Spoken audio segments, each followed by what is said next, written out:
Thank you.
গীতার গান রাগ দেয় বিবর্জিত যেবা কর্মযোগী অনাসক্ত বিষয়তে নহেত সে ভুগি নিত্যান্ত সে মহাবাহ দুঃখবন্ধ নাই তোমারই করিল আমি করিয়া নিশ্চয়।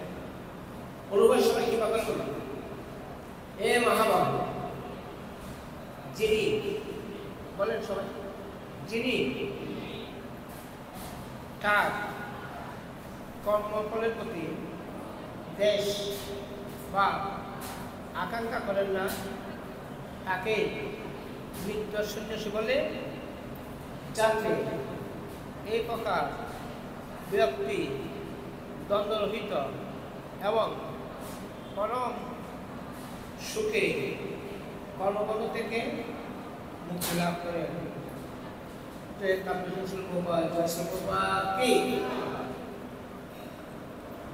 যিনি পূর্ণরূপে কৃষ্ণ ভাবনাময়, তিনি হচ্ছেন প্রকৃত ত্যাগী, কারণ তিনি কর্মপ্রগতি বিতরাগ বা অনুরাগ যে কোনো দিক থেকে সম্পূর্ণভাবে নিরাশ।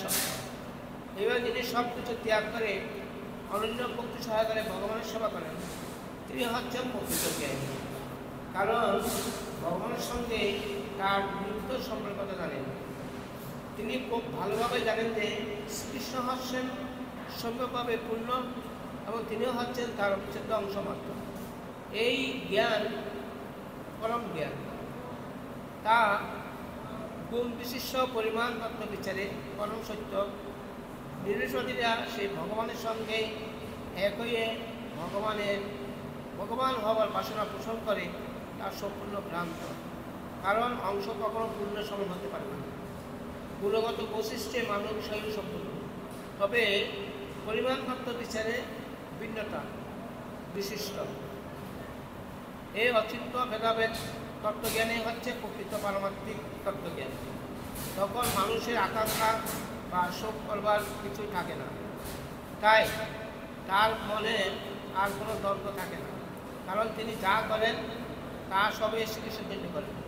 এভাবেই দ্বন্দ্বভাবের স্তর থেকে মুক্ত হবার ফলে তিনি জড়বন্ধন মুক্ত হন। এমনকি এই জগতের অবস্থানকালও তিনি বন্ধন মুক্ত থাকেন। হরে কৃষ্ণ। হরে কৃষ্ণ। আমরা ভগবদ্গীতা পঞ্চম অধ্যায়ে কর্ম সন্ন্যাস যোগ অধ্যায় থেকে 3 নম্বর শ্লোকটা পাঠ করলাম। তো ভগবান এটা বলছেন যে এই মহাবাহু যিনি তার কর্মের প্রতি দেশ বা আকাঙ্ক্ষা করবেন না, তাকে নিত্য সন্ন্যাস করে যাবে। এই প্রকার ব্যক্তি দ্বন্দ্বরহিত এবং পরম সুখে কর্মদেরকে মুক্তি লাভ করে। তো কর্মশ্রেণী মানে আমরা কর্ম করব, ঠিক আছে, আমরা কর্ম করব, কিন্তু আমরা কিন্তু ফলের আকাঙ্ক্ষা করব না। আমরা কর্মপতি আবার দেশও মানে হিংসা করবো না, তাই না? আমরা কর্ম করছি সবাই, আমরা কর্মপতি আসক্ত, আমি এই কর্ম করবো, এই ফল চাই, এরকম সবাই একটা প্রবৃত্তি, কর্ম করবো কিছু আমি ভোগ করবো। আমরা চাকরি করি, বেতন পাবো, ঠিক আছে, এর নিয়ম। এই কিন্তু যে বেতন পাবো সেই অর্থ দিয়ে আমি যে কর্মটা করবো পারিবারিকভাবে, সেটা যদি আমি যদি কৃষ্ণের সাথে যুক্ত করি, তাহলে আমি কর্ম থেকে মুক্ত হব। যেমন ভগবান বলছেন যত করে সেই যজস্বাস, তুমি যা অনুষ্ঠান করো, যা আহার করো, যা ভোগ করো, যা গান করো, যা তপস্যা করো, সব কিছু আমাকে অর্পণ করো। ভগবদ্গীতা নবমীদের সাথে সন্তুষ্ট, তুমি যা কিছু করো আমাকে অর্পণ করো। আমরা যা কিছু করি সেটা করতে পারি।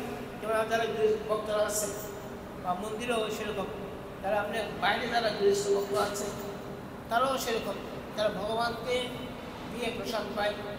এখন বর্তমান হচ্ছে এই মধু মাস, জ্যৈষ্ঠ মাস হচ্ছে এই মাস মধু মাস। এই মাসে আম, কাঁঠাল, লিচু সমস্ত ফলের সমারোহ। তো এই মাসে অনেকে আম কিনছে, কিন্তু সেটা ভগবানকে দিয়ে পেতে হবে। অনেকে আছে না, আমি ভগবান থেকে দুটো রেখে দিলাম, বাকিগুলো আমরা পরিবার সহ নিয়ে খেয়ে নিলাম, এটা একটা ওদের ইচ্ছা। কারণ কিন্তু যারা ভক্ত তারা প্রতিটা জিনিসে, প্রতিটা আমকে ভগবানকে দিয়ে খাবে। এটা হচ্ছে বলছে যারা প্রবাদ বলছেন, যারা নিত্য বাবার সঙ্গে যুক্ত, তিনি কৃষ্ণকে কীভাবে সেবা করতে হয়, কীভাবে কৃষ্ণকে খুশি করতে হয় তারা জানেন, তারা ভগবান জানেন। কারণ হচ্ছে আমরা ভগবান নিত্য অংশ, আমাদের কর্তব্য হচ্ছে ভগবান সেবা করা। আমরা হচ্ছে অংশের কর্তব্য হচ্ছে পুণ্যের সেবা করা। যেমন হাত, পা, আঙুল দিয়ে আমরা দেহের সেবা করি, দেহ মার্জন করি, স্নান করি, দেহ মার্জন করি, ভোজন করি, কাক মার্জন করি, অনেক কিছু আমরা হাত দিয়ে সেবা করা হয়। আর পা দিয়ে এই দেহকে বিভিন্ন জায়গায় আমরা যাচ্ছি, তাই না? তো এই কিন্তু এটা হচ্ছে আমার অংশ, শরীরের অংশ, আঙুল, হাত, পা। কিন্তু এইগুলি দিয়ে আমরা ভগবান সেবা করছি, আমরা জ্ঞান সেবা করছি। তদ্রূপ আমরা হচ্ছি ভগবানের অংশের কর্তব্য হচ্ছে পুণ্যের সেবা করা। পুণ্যের সেবা আমরা কীভাবে করতে পারি? ভগবদ্গীতায় বলছেন তুমি যা কিছু করো, তুমি যা অনুষ্ঠান করো, যা হোম করো, যা গান করো, যা কমিশন, সবকে আমাকে অর্পণ করো। হ্যাঁ, আমরা যা কিছু করবো ভগবানকে করবো। এটা বলছে যজ্ঞ শিষ্য সন্ত মৈত্রকে সঙ্গে বুঝতে দেওয়া বাবা পর্যন্ত ধারণা ভগবত সমস্ত পাপ থেকে তারা মুক্ত হয়, কারণ তারা ভগবানকে নিবেদন করে কে প্রসাদ পায়। আর যারা নিজে মৃত্যুতে রান্না করে খায় তারা প্রতি গাছে গাছে পাপ ভক্ষণ করবে। আমরা কি এখন পাপ থেকে মুক্ত থাকার কর্ম করবো না কর্ম করবো পাপের সাথে যুক্ত হবার? আমরা কোনটা পছন্দ করি? যে আমরা কর্ম করবো পাপ থেকে মুক্ত থাকবো, আর আমরা কর্ম করবো পাপের সাথে যুক্ত থাকবো, কোনটা হবে? যদি আমরা কর্ম করছি সবাই, আমরা বোঝন করি সবাই, চাকরি ব্যবসা সবাই করি, কিন্তু আমাদের কর্মটা হতে হবে ভগবানের উদ্দেশ্যে, নিষ্কাম কর্ম। তো এই কর্মটাই আমার নির্ভর করবে পরবর্তী অবস্থান। আমরা কি কর্ম থেকে মুক্ত হতে পারি না কর্মে আবদ্ধ হতে পারি? সেজন্য বলছেন প্রপাত, যারা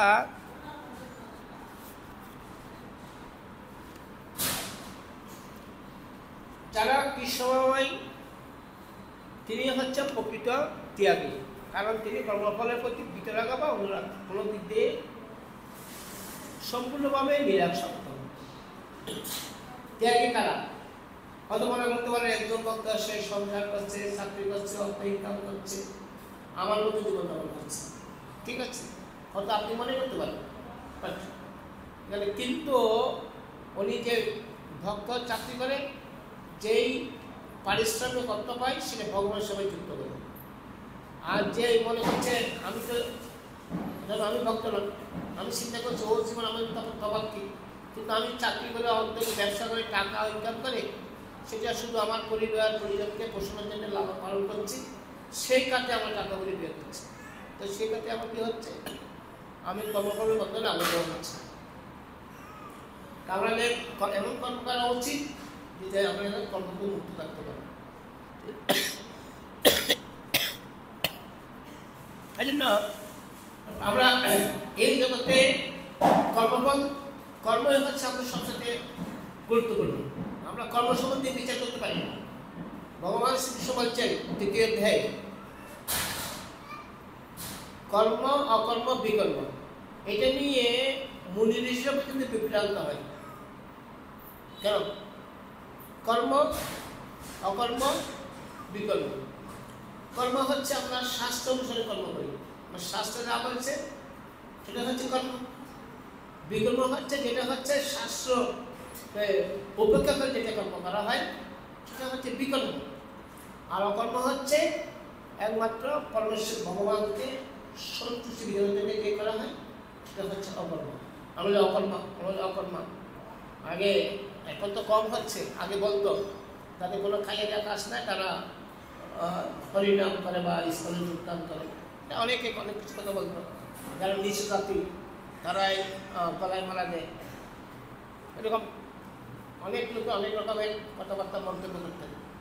কিন্তু এখন আপনারা দেখতে পাচ্ছেন যে সারা বিশ্বে সবাই কীভাবে হরিনাম গ্রহণ করছে, তাই না? তো আমাদের বিশেষ করে আমাদের যারা বাংলাদেশে বা বাঙালি যারা আমরা বিশেষ কিছু মন্তব্য করি, যা মন্তব্য হচ্ছে আমরা অপরাধের কাজ করে দাঁড়িয়ে যাচ্ছি। আমরা কথা বলছি সেটা কিন্তু আমার অপরাধ হচ্ছে, অত ভক্ত অপরাধ না হয় বৈষ্ণব অপরাধ, তাই কোনো অপরাধ হচ্ছে।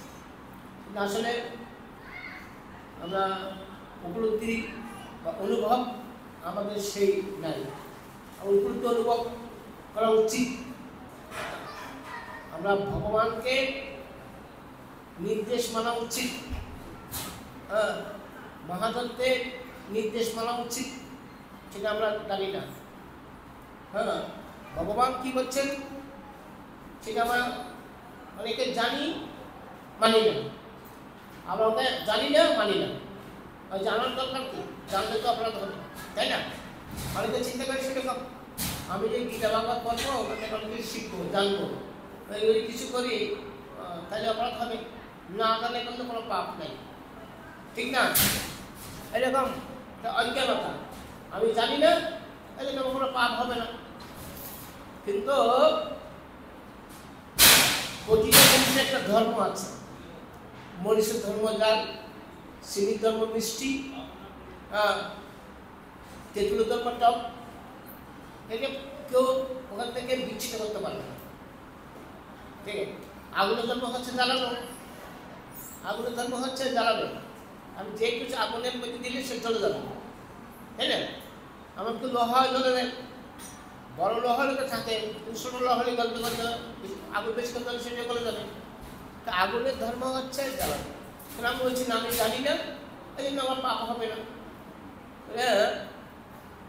যদি একটা ছোট শিশু, সেই যদি 1 বছর বা 1.5 বছর কোনো কারণে সে যদি কিছুতে হাত দেয়, আগুনে হাত দেয়, জ্বলবে কিনা? অবশ্যই জ্বলবে, আগুনের ধর্ম।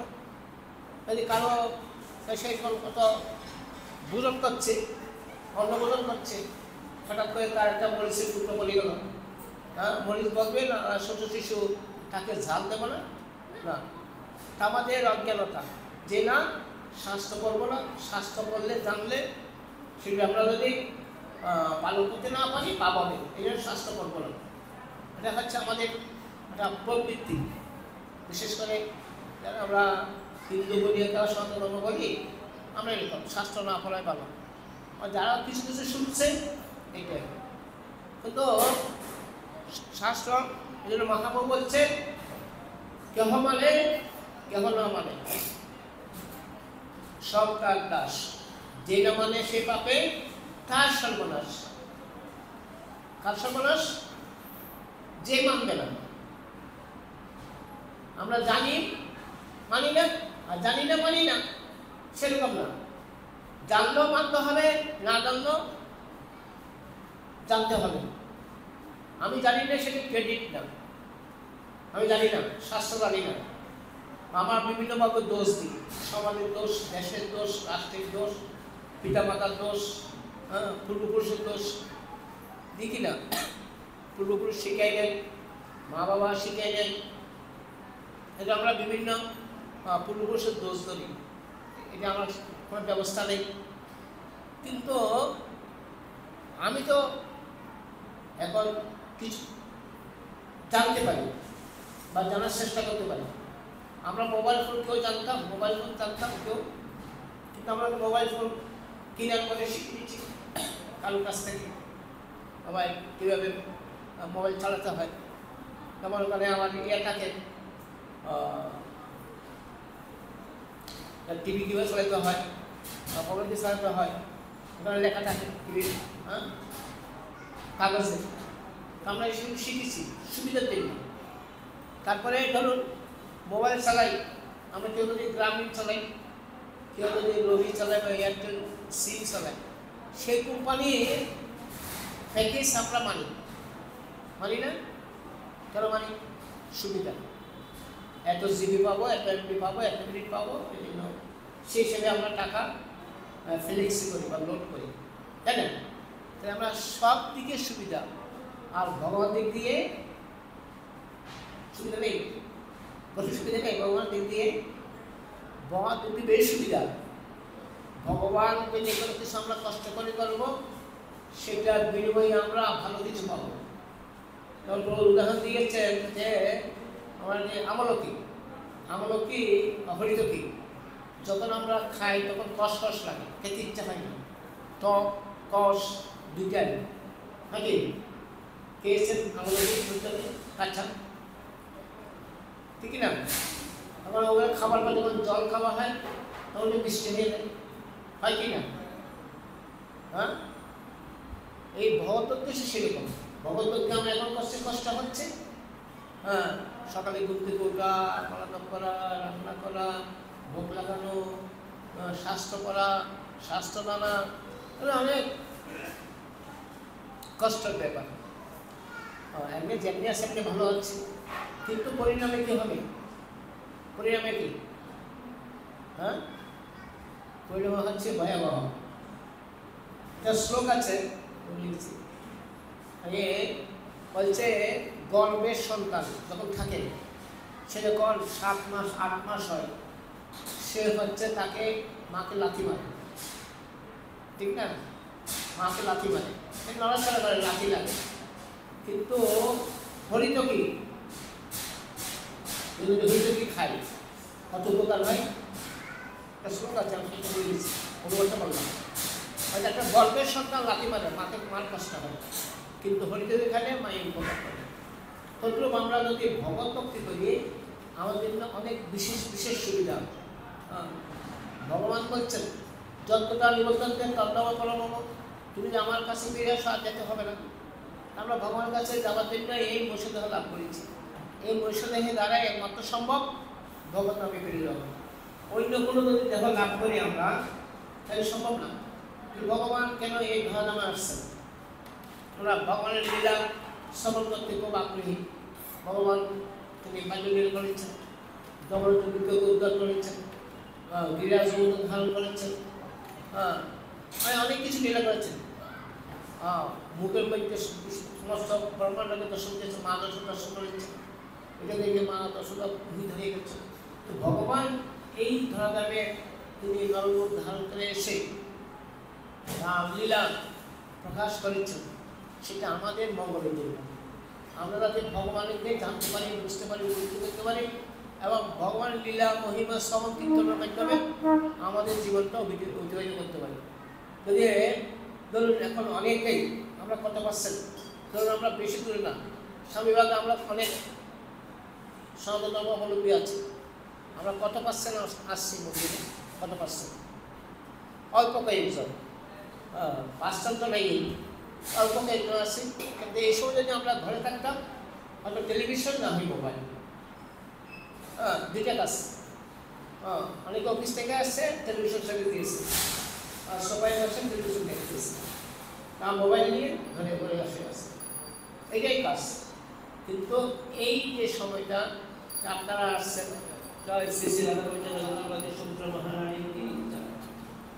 এই সময়টা আপনারা আসছেন, ভগবানকে দর্শন করছেন, ভগবানের কথা শ্রবণ করছেন, এটাই হচ্ছে আপনাদের পারমাত্মিক মঙ্গল, পারমাত্মিক উন্নতির একটা বিশেষ সুযোগ।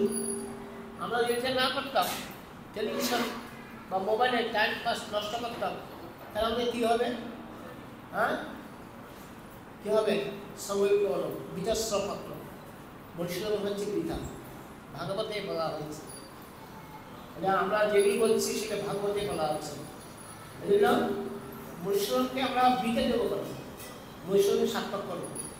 আমরা মনে করছি, আমরা তো অনেক ছাত্রকে জিজ্ঞাসা করি লেখাপড়ার উদ্দেশ্য কী? লেখার উদ্দেশ্য হচ্ছে জ্ঞান লাভ করা, প্রতিষ্ঠিত হওয়া, চাকরি করা,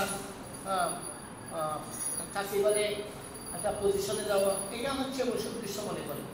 কিন্তু আসলে না, আমাদের বৈষ্ণব উদ্দেশ্য হচ্ছে লেখাপড়া শিখতে পারি, অনেক হায়ার এডুকেশন করতে পারি, কিন্তু ভগবানের সাথে যুক্ত থাকতে হবে। আমরা যেই যা কিছু করি না কেন, ভগবানের সাথে যুক্ত থাকলেই আমাদের বৈষ্ণব সার্থক, না হয় বৈষ্ণব হচ্ছে বৃথা। এটা বলছে সংসার কি বুঝিলি, শ্রী গৌরাঙ্গ ভুলিলে, নাশুন সাধু কথা, ইহপরতা দুঃখ খাইলি আপন মাথা।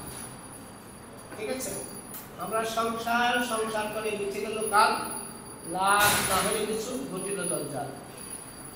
সংসার, আমরা সংসার সংসার নিয়ে চিন্তা করছি, সংসার প্রয়োজন আছে, পরিবার পরিজনকে দরকার আছে, কিন্তু মহাপুরুষকে ভুলে যাবে না। সংসার বুঝিলি, শ্রী গৌরাঙ্গ ভুলিলি, না শুনি সাধুর কথা। সাধুরা কি বলছে, শাস্ত্রে মহাজনরা কি বলছে, সেটা আমাদের শুনতে হবে। আমরা সব জায়গায় সব কিছু শুনি। এই যে আমরা একটা সিমের উদাহরণ দিলাম, আমরা একটা কোম্পানি কোম্পানির কথা শুনি, কোম্পানিকে মানি, চাকরি করতে গেলে চাকরি অফিসারের কথা মানি, বা যেই জায়গা শরীর সেখানের কথা মানি, কিন্তু ভগবানের কথা আমরা মানি না। আমাদের কি হবে? না মানলে কি হবে? সেটা আমাদের একটা ভগবান ব্যবস্থা করে রেখেছেন। যেমন যারা দেশকে ভালোবাসে, দেশের মঙ্গল চায়, তারা দেশ সরকার থেকে সম্মান পায়। আর যারা দেশদ্রোহী, দেশের তো কর্মকাণ্ড যুক্ত, দেশদ্রোহী কর্মকাণ্ড যুক্ত, তাদেরকে তাদের জেলে দেয়, তাই না? সরকার আইন না মানলে তাদেরকে জেলে দেয়। তদ্রূপ ভগবানও আমাদের একটা ব্যবস্থা করেছেন, সেটা হচ্ছে কি? এই জড়জগৎ। নরক তো আছে, আমাদের কর্মফল অনুসরণ করতে হবে, বৈজ্ঞানিক যেতে হবে, অত নরকে যেতে হতে পারে, না হয় অন্য গ্রহে যেতে পারে বা অন্য লোকে যেতে পারি, কিন্তু সেটা তো আমাদের পরম প্রাপ্তি না। আমরা নরকে গেলাম, এখানে শাস্তি ভোগ করলাম, ঠিক আছে? বা আমরা স্বর্গে গেলাম, ওখানে স্বর্গে আমরা কিছুদিন ভোগ করলাম।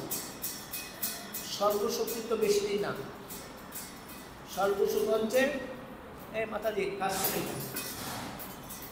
হ্যাঁ দেখবেন না, শুনেন না? তো স্বর্গসুখ হচ্ছে মাত্র ৭,০০০ বৎসর। কত হাজার বৎসর? ৭,০০০। প্রভুপাদ বলছে এটা হচ্ছে like this 5 star hotel. 5 star হোটেলে যতদিন বিল পে হবে ততদিন রাখবে, ঠিক আছে? আর বিল দিতে পারবে না, তখন হোটেল থেকে বেরিয়ে দেবে। তদ্রূপ আমাদের যতদিন পুণ্য আছে ততদিন পর্যন্ত আমরা স্বর্গলোকে থাকতে পারব। আমরা দেখি না, মা বাবা মারা গেলে স্বর্গীয়া, হ্যাঁ, মা বাবা স্বর্গে পাঠাতে পারলে হলো, আমি স্বর্গে গেলে হলো। কিন্তু আমরা জানি না স্বর্গ হচ্ছে একটা 5 স্টার হোটেল। সেই যতদিন পুণ্য আছে ততদিন পর্যন্ত স্বর্গে, পুণ্য শেষ তখন আপনাকে আবার এই জগতে আসতে হবে। কি রে? পুণ্যলোক বিশ্বরূপী। পুণ্য হচ্ছে ক্ষীণ, অল্প, তার মৃত্যুলোকে আবার আসতে হবে, তার একটা দেহ প্রাপ্ত হতে হবে। যে কী দেহ প্রাপ্ত হই? আমার কর্ম অনুসারে আমি কী কর্ম করেছি সেই কর্ম সামনে দেহ পাবো, সেই দেহে আবার কর্মকর্ম করতে হবে। এইভাবে অত আমরা বৈশ্যদেহ পেয়েছি। বৈশ্যদেহ মধ্যে আমরা আগে ছিলাম শিশু, তারপরে কৌমার, তারপরে যৌবন, তারপরে বৃদ্ধ, তারপর জরাগ্রস্ত, তারপরে মৃত্যু। এইভাবে চলছে জন্ম মৃত্যু জরা ব্যাধি, জন্ম মৃত্যু জরা ব্যাধি। এটা মনুষ্যের হলে মনুষ্য দেহে হচ্ছে জন্মমৃত্যুজরা ব্যাধি, একটা পশুতে হচ্ছে জন্মমৃত্যুজরা ব্যাধি, প্রতিটা দেহে হচ্ছে। গাছে সেরকম, গাছের মতো ব্যাধি তো করতে পারে না, কিন্তু গাছের বিভিন্ন এই যে রৌদ্র তাদের সহন করতে হচ্ছে, বৃষ্টি তাদেরকে সহন করতে হচ্ছে নাকি? ওই একটা গাছ দেখলাম, তারপরে দিয়েছে বিরাট আম গাছ উত্তরবঙ্গে, হ্যাঁ, কত 73% জায়গা, এত বড় গাছ, ও 40টা ঢালা আছে। গাছটা মানে একদম ওই গাছ থেকে অনেক লোক যায় না, ওইটা প্রতিটা ঢালার লোক বসতেও পারে আর হাঁটতেও পারে। নিচে নিচে থেকে শুরু হয়েছে অনেক ঢালা, বুঝলেন না? 73% জায়গা একটা গাছ, কত বছর? 100 কত বছর হয়েছে মনে হয়, এটা একদম বললো। তো এই গাছটায় কতদিন দাঁড়িয়ে গেছে?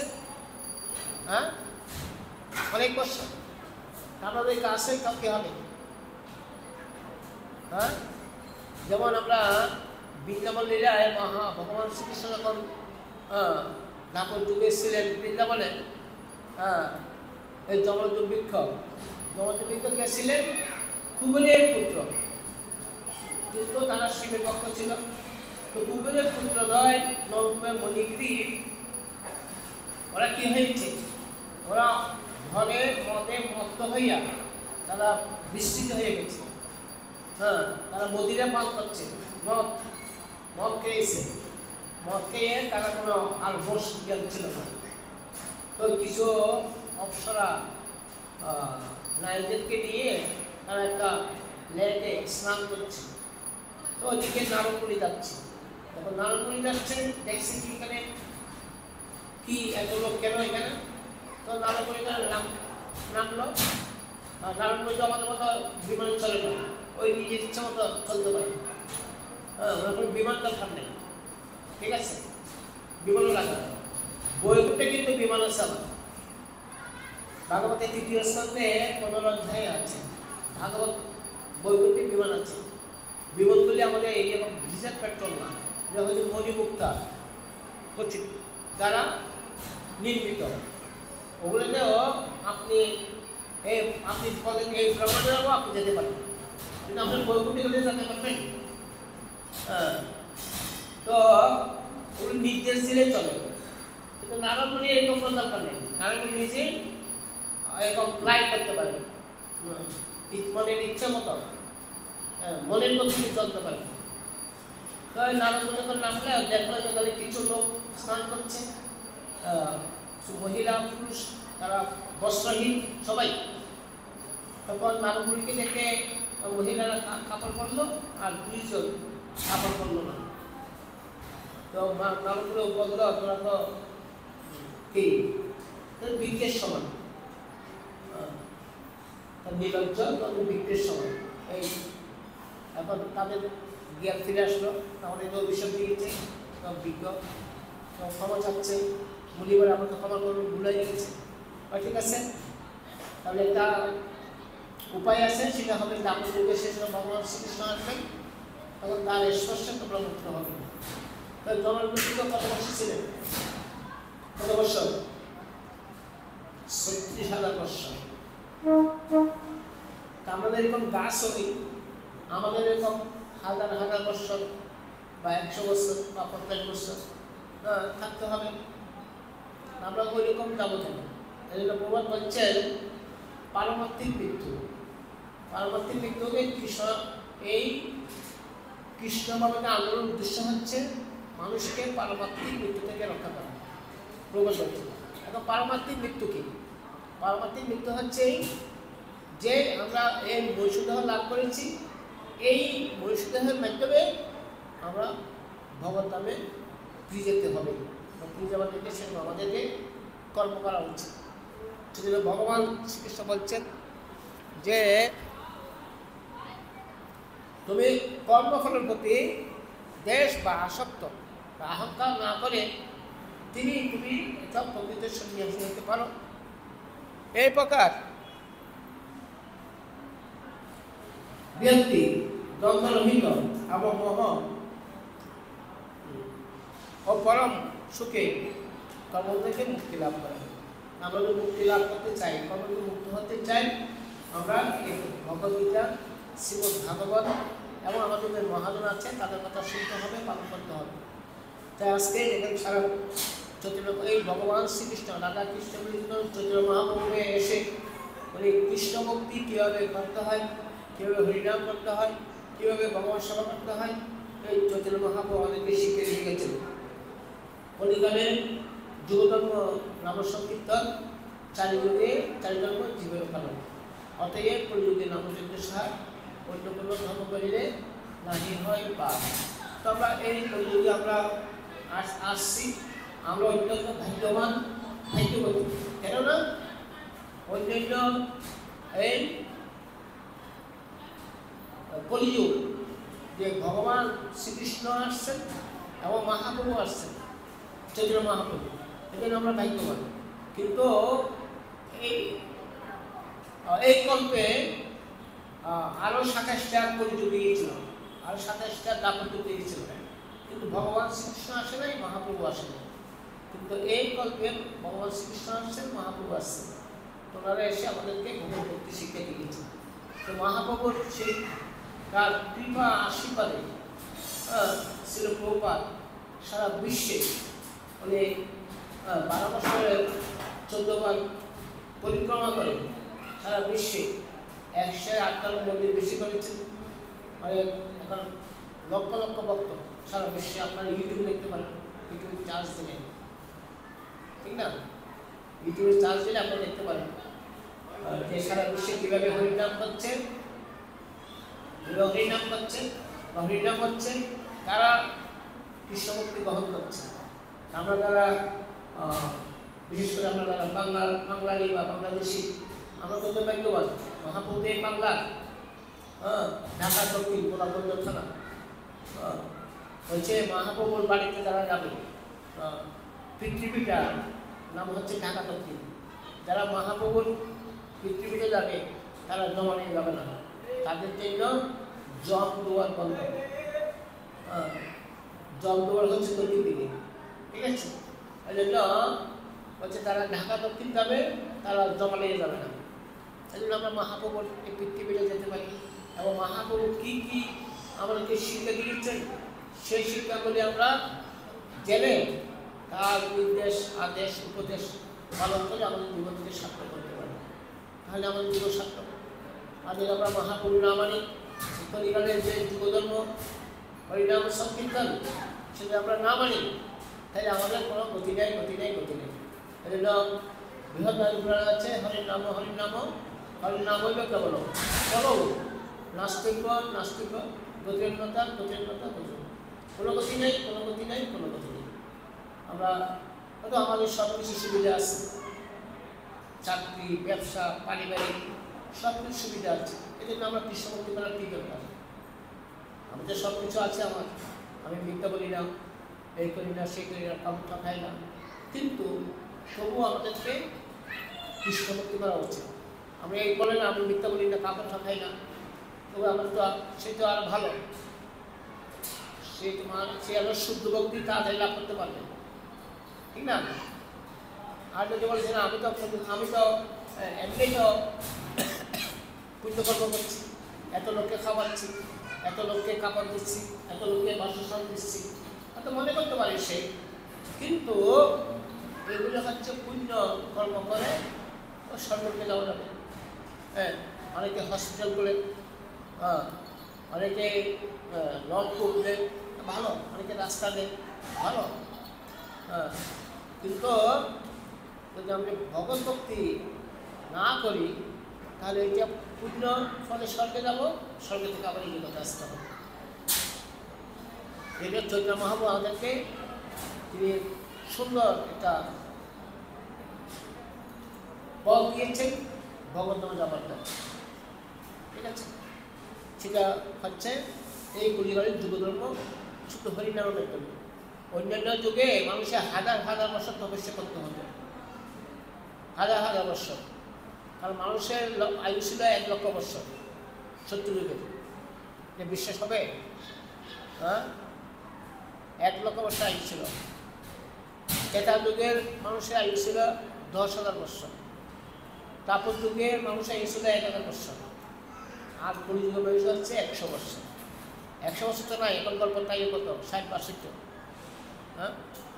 তাহলে এই জন্য আমাদের ভাগবত বলা আছে প্রাণের অল্পেশু সহ্য করেছু জানা মন্দ সুমন্দমতায় মন্দবাহ্য গততা। কলিকালের মানুষের আয়ু কম হবে, তাদের মন্দমতি হবে, মন্দবাহ্য হবে, তারা কলহপ্রিয় হবে, তারা লোকসুখ দ্বারা কষ্ট পাবে। হ্যাঁ, ভাগবতে প্রথম স্কন্ধে প্রথম অধ্যায় 10 শ্লোকে আছে। এই বল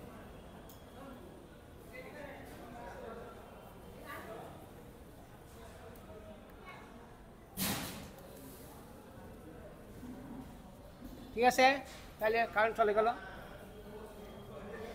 আমরা এখানে সমাপ্ত রাখছি। জয় শ্রীকৃষ্ণ চৈতন্য প্রভু নিত্যানন্দ শ্রী অদ্বৈত গদাধর শিবাসাদি গৌর ভক্ত। হরে কৃষ্ণ কৃষ্ণ কৃষ্ণ হরে হরে, হরে রাম রাম রাম রাম। জয় শ্রী প্রভুপাদ কে জয়, শ্রী শ্রী রাধা গোবিন্দ ভগবান কে, জগন্নাথ সুভদ্রা গণিতায় কে, গ্রন্থরাজ শ্রীমদ গীতা কে, উপস্থিত সমস্ত গৌর ভক্তবৃন্দ কে, জয় নিতাই গৌর শ্রীকান্ত আনন্দে।